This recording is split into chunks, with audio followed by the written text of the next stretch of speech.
আসসালামু আলাইকুম। আমি মুঘল হাসান। আপনাদেরকে স্বাগত জানাচ্ছি। আজকে আমি আপনাদেরকে দেখাবো হচ্ছে ন্যাশনাল জব পোর্টাল, যেটাতে বাংলাদেশের আহ, আহ, বিভিন্ন সরকারি চাকরির হয়তো বা সার্কুলার পেতে পারেন। আমরা এর আগে টেলিটকের একটা দেখেছিলাম alljobs.teletalk.com.bd। তো আমরা দেখবো আজকে ন্যাশনাল জব পোর্টাল। চলুন আমি আমার আমরা গুগলে গিয়ে সার্চ দিই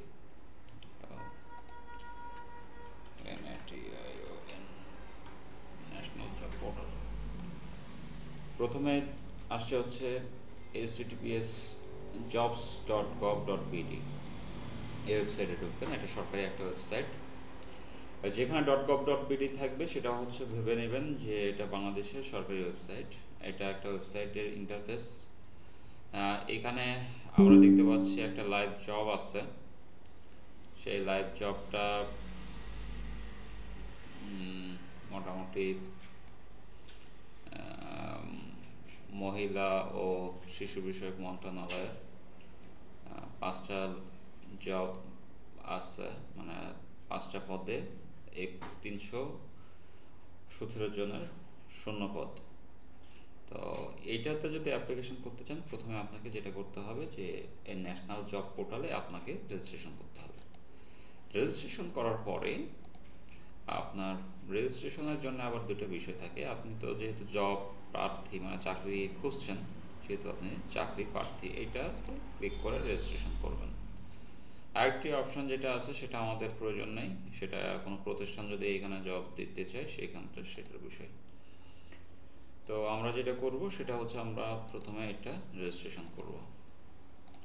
এইখানে নাম, ফোন নাম্বার, ইমেল অ্যাড্রেস এবং পাসওয়ার্ড এইখানে কিছু বিষয় বলে রাখি। পাসওয়ার্ড অবশ্যই 8 থেকে 30 অক্ষরের হতে হবে, বড় ও ছোট হাতের হতে হবে, একটি সংখ্যা থাকতে হবে, বিশেষ ক্যারেক্টার থাকতে হবে।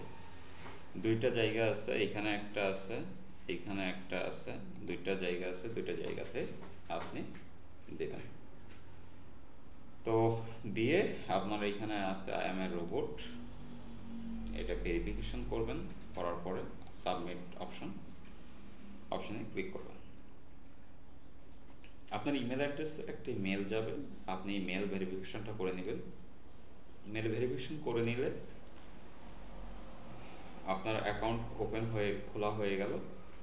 এবং পরবর্তীতে আপনি যেটা করবেন, ইমেল অ্যাড্রেস এবং পাসওয়ার্ড দিয়ে লগ ইন করবেন। লগ ইনের পরে আপনার সিভিটাকে তৈরি করতে হবে। তো সিভির বিষয়ে অন্য একদিন আমি কথা বলবো। তো আজকে এই পর্যন্তই। আপনারা অনুগ্রহপূর্বক যারা সরকারি চাকরি খুঁজছেন তারা অবশ্যই এইটাতে রেজিস্ট্রেশন করবেন। আমার কাছে মনে হয়েছে যে এটাই পরবর্তীতে এইখানে সরকারি সকল জব সার্কুলার প্রকাশিত হবে। ধন্যবাদ সবাইকে। ভালো থাকবেন, সুস্থ থাকবেন, আর আমার ভিডিওগুলো দেখবেন এবং শেয়ার করবেন।